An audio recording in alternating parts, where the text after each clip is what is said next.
Mahal ko ang aking bayan, pagkat utang ko rito at magiging utang pa ang aking kaligayahan. Marami akong kapaniwalaan sa Diyos, sapagkat nawalan ako ng pananalig sa tao. Halos 7 taon akong naiwalay sa aking bansa. Ang sabi ng ilan, marahil nakalimutan mo na ang nakatungkol dito. Medyo ang kabaliktaran. Kahit na ang aking bansa ay tila nakakalimutan ako, lagi kong iniisip ito. Ang maging masaya ay hindi na mahuhulugan magpakasawa sa kamangmangan. Hindi ang kriminal na papawi ng puwet ng iba, ngunit ang mga taong matatag.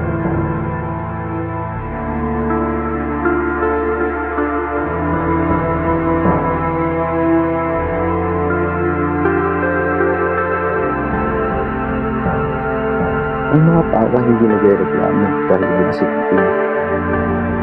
Sinabi mo na hindi sila nagdurusa dahil hindi mo nakita ang kanilang mga puso na nagdugo. Napansin ko na ang kanluran kapag durusa ng bawat tao ay nasa direktang proporsyon sa mga kalayaan nito o sa mga pagpiling nito ay naaayon sa mga sakripisyo o pagkamakasarili ng mga ninuno.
Vámonos, rapido! Habulin ang dalawang iyon!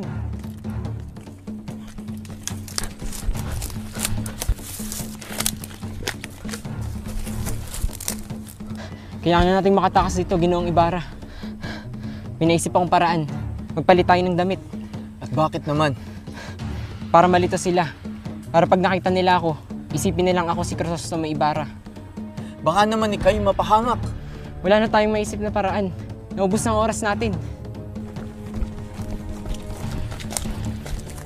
Habulin ang dalawang iyon!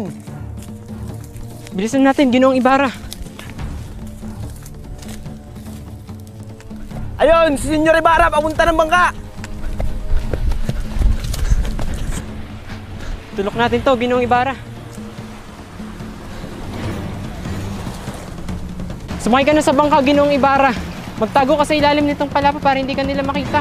Teka, paano ka, Elias? Huwag mo na akong alalahanin, basta. At kahit anong mangyari, wag kang lalabas. Elias, mag-ingat ka. Oo, ako nang bahala sa sarili ko. Kahit anong mangyari, wag kang lalabas. Vámonos! Rapido! Fuego!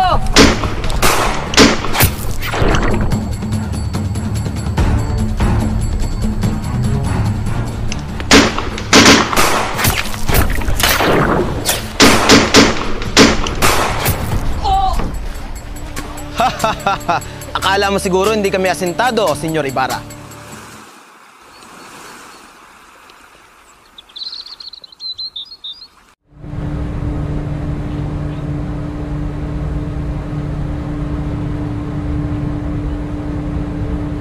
Napakabagal ng vapor na ito, Simon.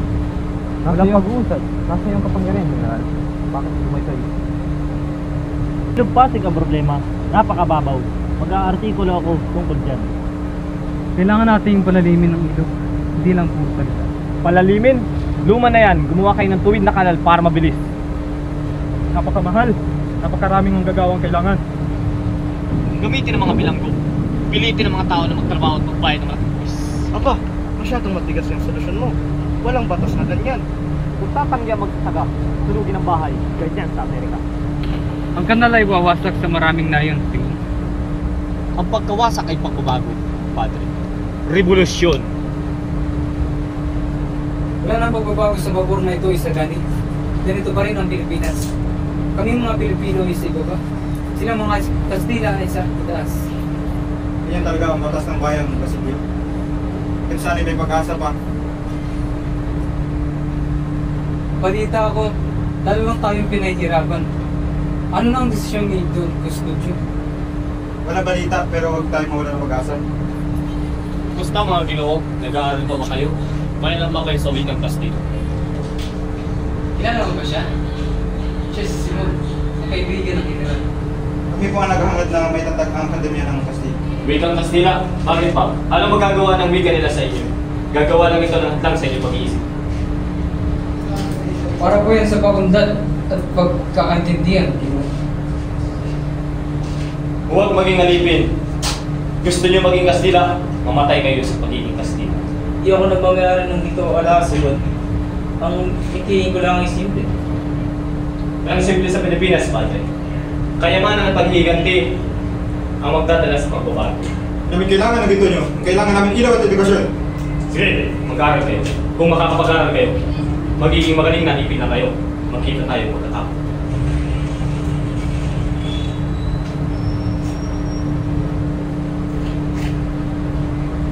Pangali ba kanya salita? Paano ng ibang bala?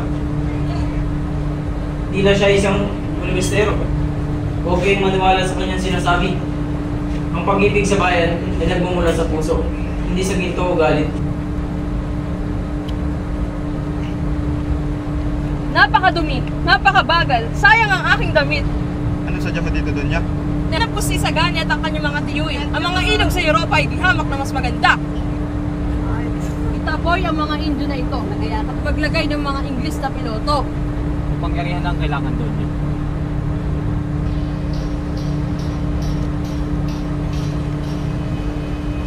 Kapitan, sa uling lugar na daw na ito, namatay si Ibarra. Tama po, 13 taon na. Tumalon siya at tumakas sa mga Guardia Civil. Nasaan na kaya bangkay niya? Nakuha ba?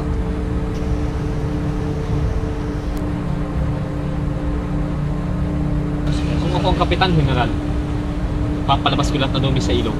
Babalik na rin ko ang lahat. Bakit? Para maging malinis? Hindi, para makita natin ang katotohanan ng nakalubog.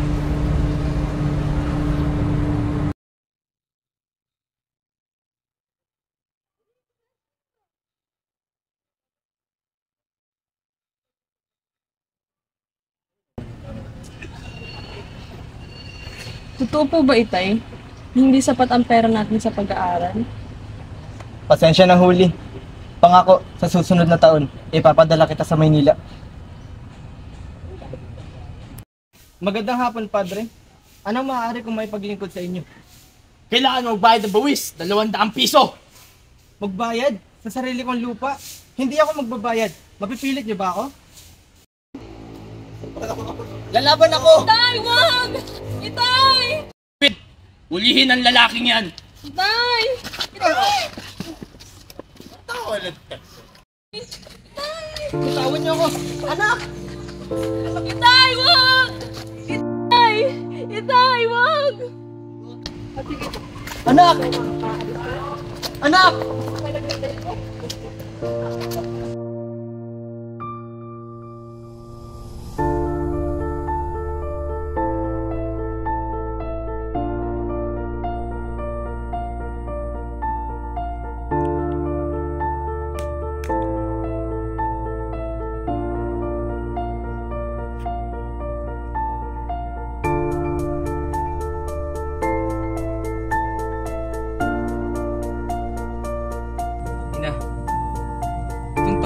simula nung ikaw ay mamatay dito sa punong ito. Marami nang nagbago. Hindi na ako yung batang Lila noon. Ngayon ay tatapos na ako ng medisina. Salamat sa tulong ng isang mabait na taong nagkalinga sa akin.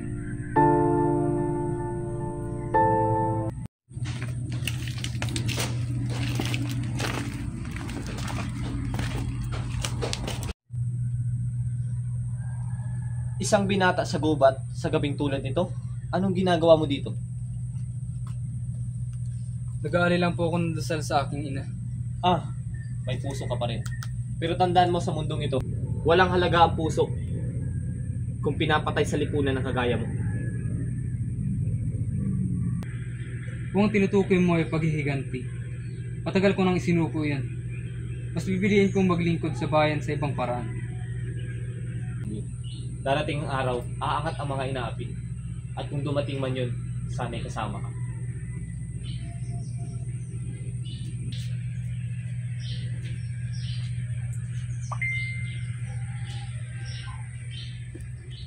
Si Simon, parang may lihim. Parang kilala ko ang tinig ng iyon. Sa matinding pagnanais na mailigtas ang kanyang amang si Kabesang Tales, kumapit si Huli sa tanging pag-asang alam niya, ang paglapit sa kumbento. Bitbit ang takot, ngunit umaasang tutulungan siya. Tinawid niya ang bakuran ng simbahan na dating nagbibigay sa kanya ng kapanatagan. Ngunit sa halip na maging silungan, ang banal na lugar ay naging libingan ng kanyang dangal. Wala siyang nagawa kundi tiisin ang kapangyarihang ginamit laban sa kanya, kapangyarihang hindi niya kayang labanan.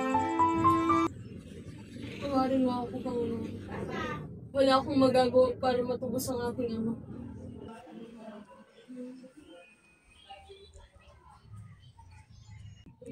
Anak, tutulungan kita. Ngunit tandaan mo, may kapalit ang lahat ng bagay. Huwag, Padre. Kinabukasan, natagpuan na lamang ang kanyang malamig na katawan sa paanan ng kumbento. Tahimik, walang buhay, at tila nagmamakaawa na marinig kung ano ang tunay na nangyari. Isa na naman siyang inosenteng biktima ng sistemang nanlalamang, isang pangalang nadagdag sa listahan ng mga sinakal ng kapangyarihan.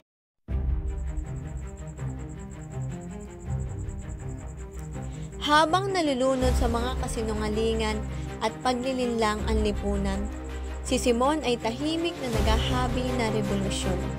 Isang lihim na apoy na handang sumiklab at yumanig sa buong bayan. Nakita mo kung paano na pinatay ang iyong ina. Gayon din si Huli. Hindi pa ba sapat iyon, Basilio? Sapat? Ngunit hanggang kailan tayo lalaban ng walang armas? Kung gayon, samahan mo ako. Sa bawat kahon ng alasa ito, ay may kapangyarihan tayong lumabas ng kasamaan. Kung ito ang tanging paraan, sige, handa ako. Sa gitna ng kaguluhan ng lipunan, umusbong ang pag-ibig ni Isagani at Paulita. Parang isang ilaw na pilit sumisiklab sa gitna ng dilim. Subalit ang kanilang damdamin ay sinusubok ng kayamanan, dangal at mapanghusgang mga mata ng lipunan. Ang bawat titig, bawat salita ay tila alon na humahampa sa baybayin ng kanilang mga.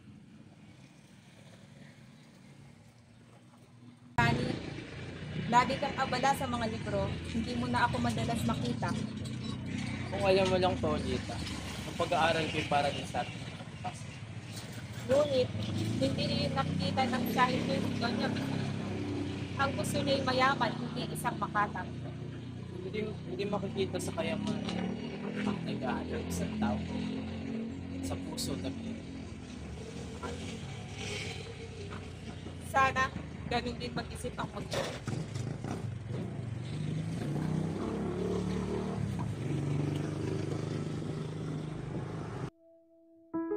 Habang patuloy na naglulukmok sa kahirapan ang bayan, abala naman ang mga prayle at opisyal sa kanilang marangyang piging.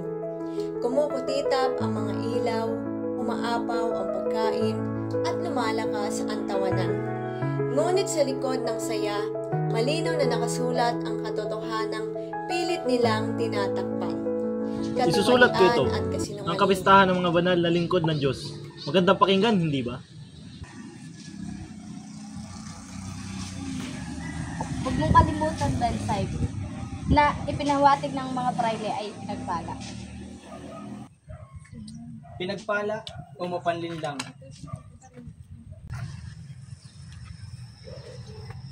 Ang tunay na pagpapala ay dumadating lamang kapag ang kasamaan ay nalantad.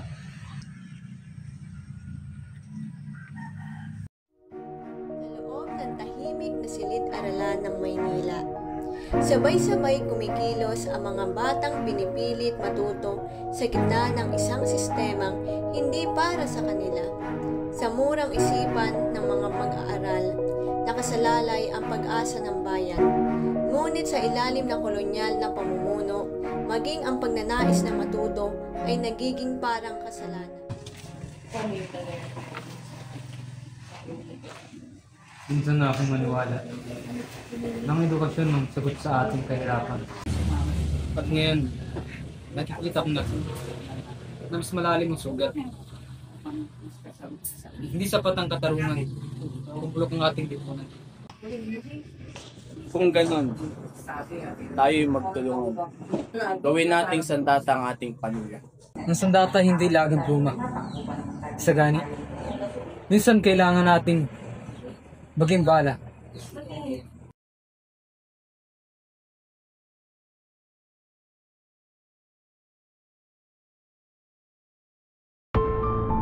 Sa isang tagong silid na puno ng alahas, baril at pulbura, tahimik na gumagalaw si Simon.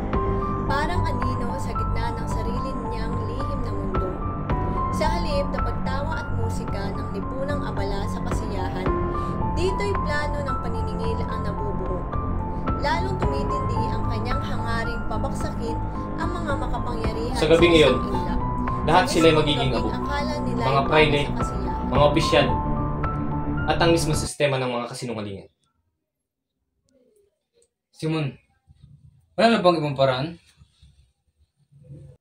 Wala. Kabaitan ay nasayang. Ngayon, dugo ang magpapalaya sa bayan. Kung ito ang tadhana ng bayan, hindi ako uurong.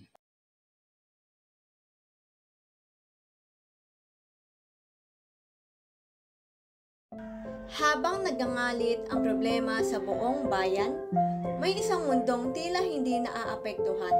Isang bahay na puno ng ilaw, tugtugin at mamahaling kasuotan. Dito, idinaraos ang kasal ni Paulita at Juanito. Isang pag-iisang hindi sinisindihan ng pag-ibig, kundi ng interes at kagustuhan ng lipunan.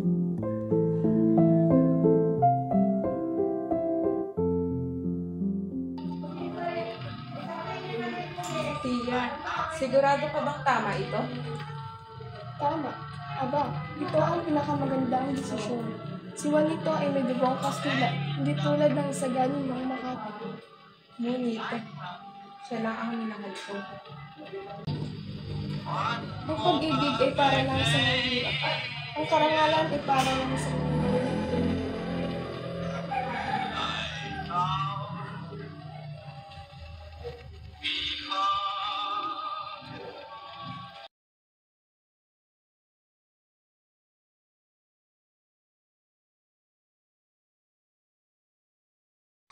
May bomba! Takbo! Diyos ko!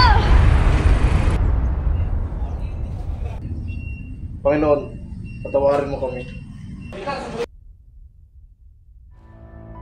Habang abala ang lahat sa pagkain at chismisan, si Simon lamang ang tahimik, nakikinig sa bawat tiktak ng reloj Nang ito'y nasayang. na kapalaran ng lahat. Para sa iba, ito ay gabi ng saya, pero para sa kanya, ito ang simula ng matagal nang Sa sandaling iyon, napahinto si Basilio. Naalala niya si Huli. Naalala niya ang mga pangarap nila. At doon niya nakita, hindi galit ang sagot. Ang kailangan niya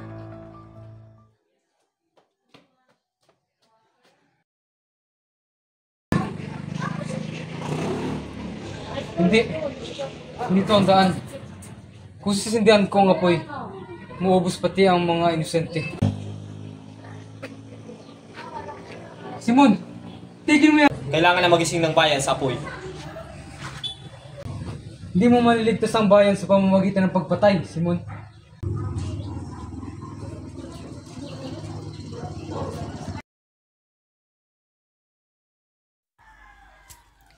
Ngunit bago pa man umandar ang plano, may nakatuklas na. At sa halip na pag-asa, takot at kaguluhan ang bumalot sa buong gabi. Hindi ko na maramdaman ang dating gana ng mga tao.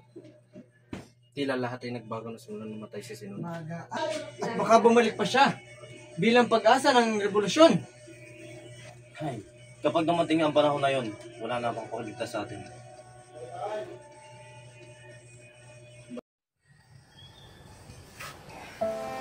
Sa loob ng payak na kubo, pumarap si Simon sa kanyang huling katotohanan.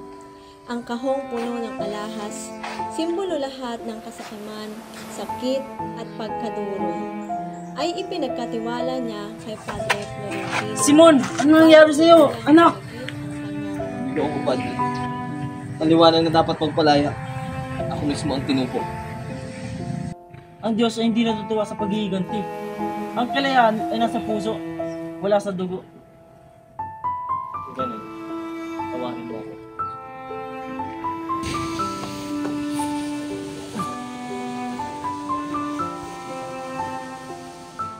Padre, yung mga kayamanang ito, dahil ng aso tama ka. Itapon mo ito para hindi na gamitin ng mga tao sa kanya.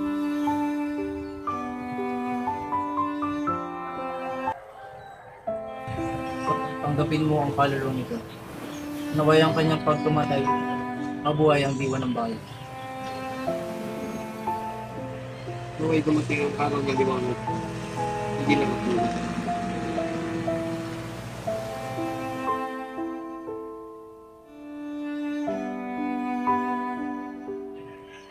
Panginoon, bakit kailangan magdusa ng mga inosente? Kailan mararanasan ng bayan ang tunay na kalayaan?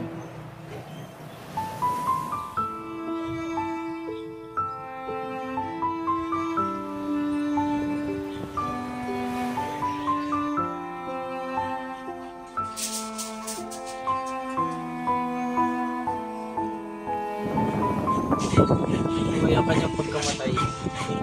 Buhay ang pag-asa. Hindi sa espada, hindi sa putihan ng puso.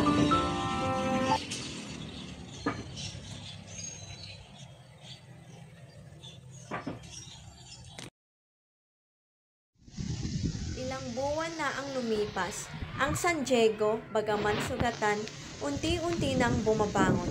Sa mga bukidin, muling sumasayaw ang mga tanim sa hangin. Sa paaralan, maririnig ang tawanan ng mga bata, tunog ng buhay na muling nagbabalik. Ang mga alaalang iniwan ni Simon, mga tanong, mga sugat, mga pangarap, ay para bang binhing tahimik na tinatanim sa puso ng kabataan. Maliit, ngunit may puwang Maraming para sa nawala. pag-asa. Ngunit marami din tayong natutulog. Ang dugo ay tutubo bilang binhi. At ang binhing iyon ay magiging puno ng pagbabago. Hindi ko alam kung kailan, pero alam kong darating ang araw, dadating ang tunay na liwanag. At kapag dumating iyon, hindi na kailangan ng bomba ni Simon. Sapat na ang puso ng bayan. Sa loob ng kumbento, madilim at malamig. Ang mga basag na bintana ay nagbabadya ng isang katahimikan na puno ng pangamba. Dati, sila ang mga kinakatakutan ng bayan. Ngayon, sila mismo ang nanginginig. Senyor Simon, ano ang hiwaga ng ilawang iyan? Kay liwanag. Ang liwanag, senyor, ay tanda ng bagong umaga. Ngunit sa bawat umaga, may kailangan magdilim muna. Tila malungkot ka, Simon. Hindi mo ba gusto ang kasiyahan? Ang saya ay para sa mga walang inaalala. Ako'y may hinihintay ang pagdating ng hustisya.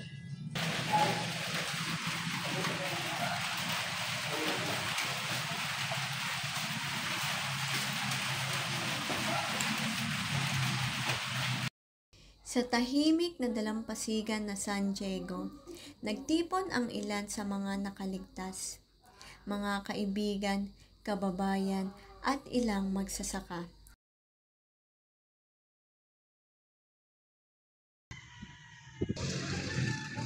Hindi siya santo. Hindi siya demonyo. Siya ay isang taong mukha ng labis. At sa pagmamahal niyang yun, natagpuan niya ang sarili niyang apoy. Ngunit sa ating pagsunog, may liwanag na natitira. At yun ang ating dala ngayon.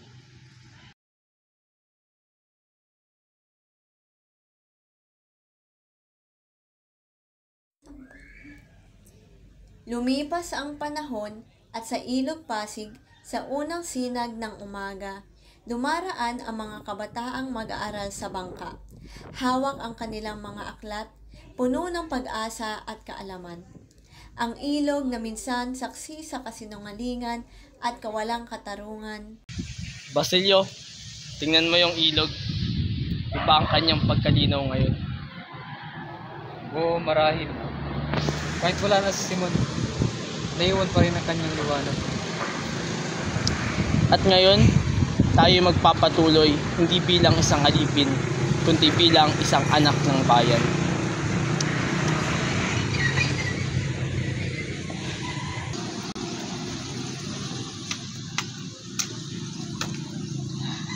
Naman na yan ah.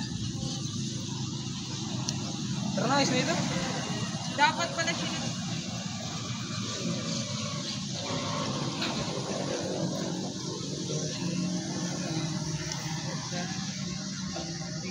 Putang ina mo sa inyong araw.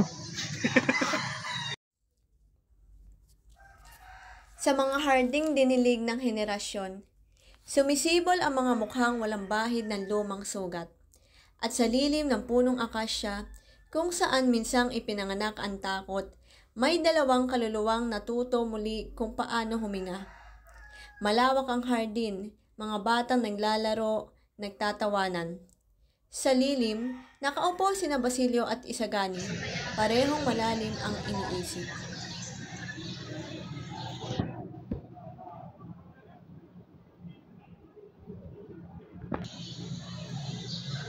Marami na tayong pinagdaanan sa gani. Hindi ko alam kung sapat na ba ang ating nagawa.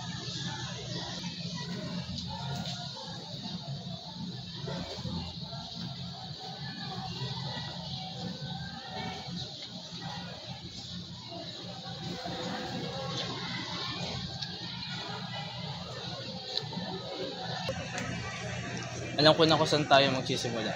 Sa mga bata. Sa bagong henerasyon. Nakakita ko ng ilang bata. May hawak na aklat. Sila nagkatinginan. Nagbitian.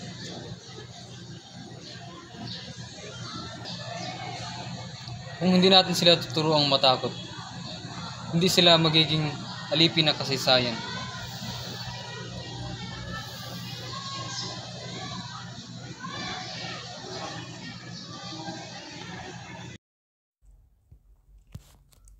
Habang umuusad ang panahon, unti-unting namumulat ang mga kabataan. Hindi na sila bulag sa kasinungalingan at hindi na rin sila alipin ng takot. Ang kanilang layunin ngayon ay magturo.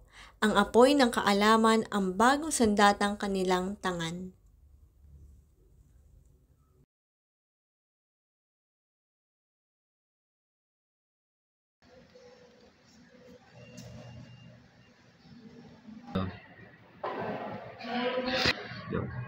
Ginoong Basilio, totoo po bang may taong nag-alay ng buhay para sa ng bayan?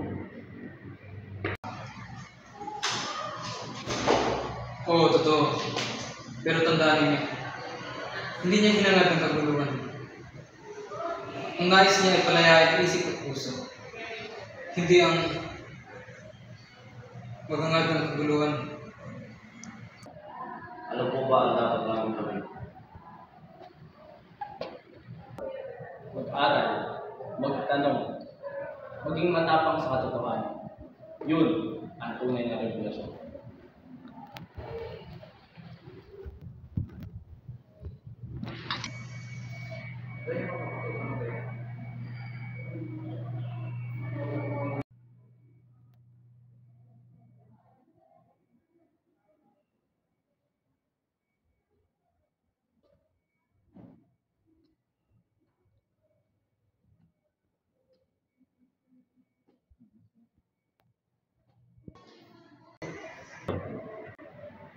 Siguro, hindi na tayo bata.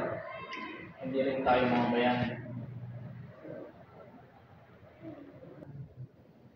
Hindi tayo magsisimula.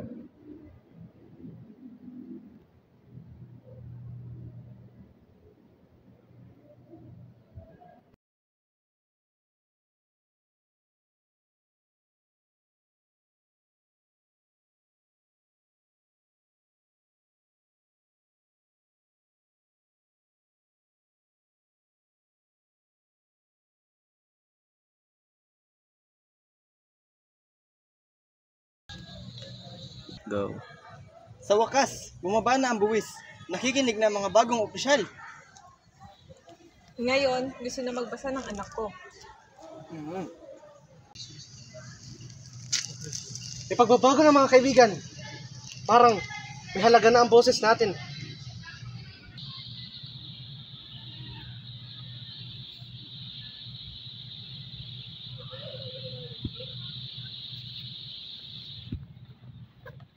Ay, Basilio, Isagani, hindi niyo alam kung gaano ang pinagbago ng San Diego. Hindi ito mangyayari kung walang nagbuhis ng buhay.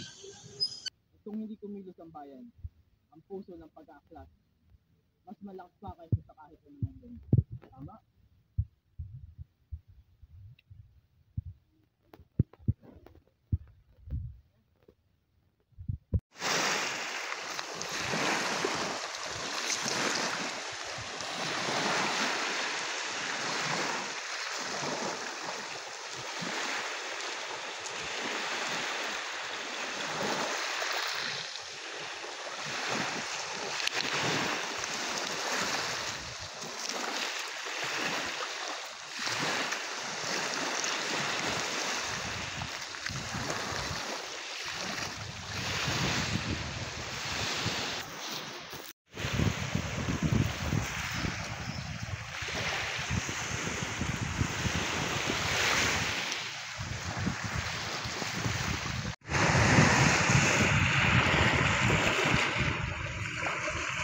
Hindi para sa galit.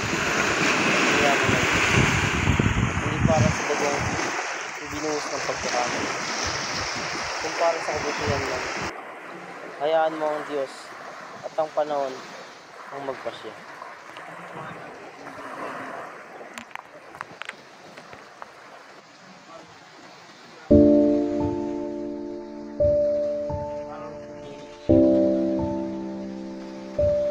Sa muling pagdalaw nila sa buntot ni Simon, tila sumasabay ang hangin sa kanilang dasal. Tahimik ang paligid, ngunit puno ng alaala.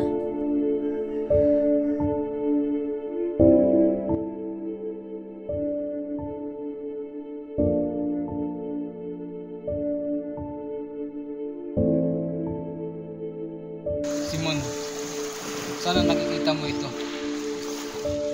Hindi kami nagtagumpay sa parang gusto mo. Pero nagtagumpay ang aral mo. Nandito ka lang. Maaaring iyong sabihin na ito'y kulang pa. Ngunit para sa amin, ito'y sapat na. Para sa dahan-dahang pagbabago at pagkundan. Pag-usbong.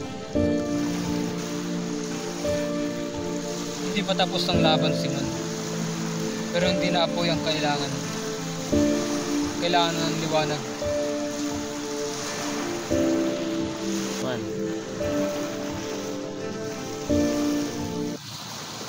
Tanggal na tayo sapatos mo.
para sa kabutihan.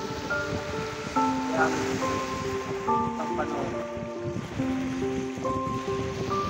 Marinawa, ang susunod na ating yaman ng bayan, kaya ako ng pagpapagasigan, hindi sa pag-ibig.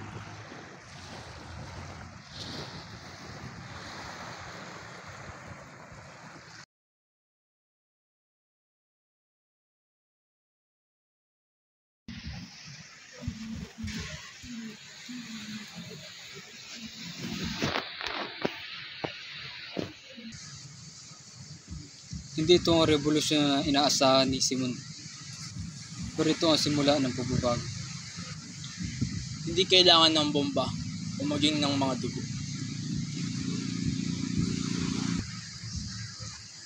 Sapat na ang kabataang handang matuto.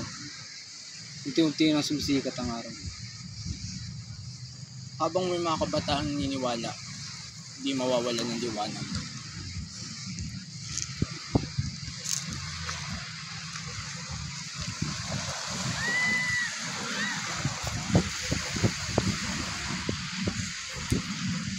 Hindi natapos ang kwento ni Ibarra, Simon, Basilio at Isagani sa kanilang kamatayan o pagsubok. Ang kanilang buhay ay naging salamin ng katotohanan na ang pag-asa ay hindi namamatay sa anumang pagkabigo. Sa paglipas na maraming taon, ang kanilang alaala ay naging bahagi ng aralin, ng panitikan at ng puso ng bawat Pilipino. Ang kanilang hinanakit ay naging inspirasyon. Ang kanilang pagkadapa ay naging lakas. At sa bawat batang nag-aaral, sa bawat kabataang lumalaban sa maling sistema, sa bawat Pilipinong umaasa, hindi sa pagiganti natuloy ang diwa nila, kundi sa pag-asa ng isang bayan na muling tumitindig.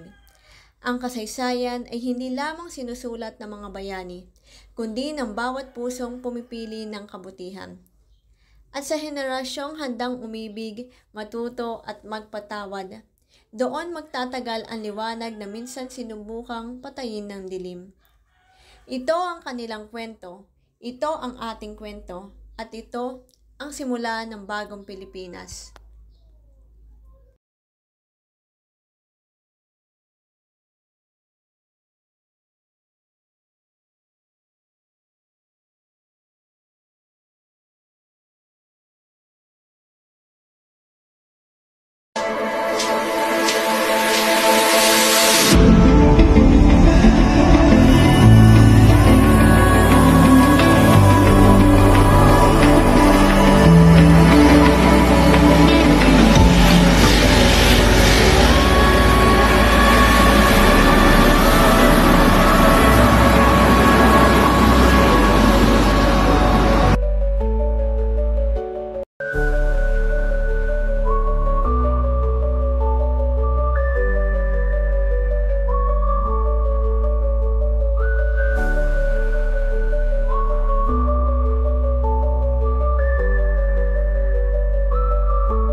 Trip lang. Halika na naramadali lang talaga. Pangako pagkatapos humihinga ka padali na pare manliliwanag na kung di ka sasabay maiiwanan ka. Ang isip ay huwag na gawing pang dalawa. Dahil isa lang ito, gusto nga naman ito ay magdiwasaya para di ka mabago ay bukas mo. Kung pananatili sa isang lugar ibig ko sabihin ay huwag ka papasakop. Sa takot huwag ka papasakop. Kapag nangate, di ka dito isipin mo. Hinibad sa lahat ng karanasan mo dito sa mundo bilang tao. Gano'n pa rin hindi nagbago. Pinakamasaya yung di pinlano. Kasi pag di mo ka alam, nakakatakot pero exciting naman. Sumabay lang sibat na ng bahala. Oras na sunto pa lang di pa nagagawa. Minsan lang kaya magpakaligaya.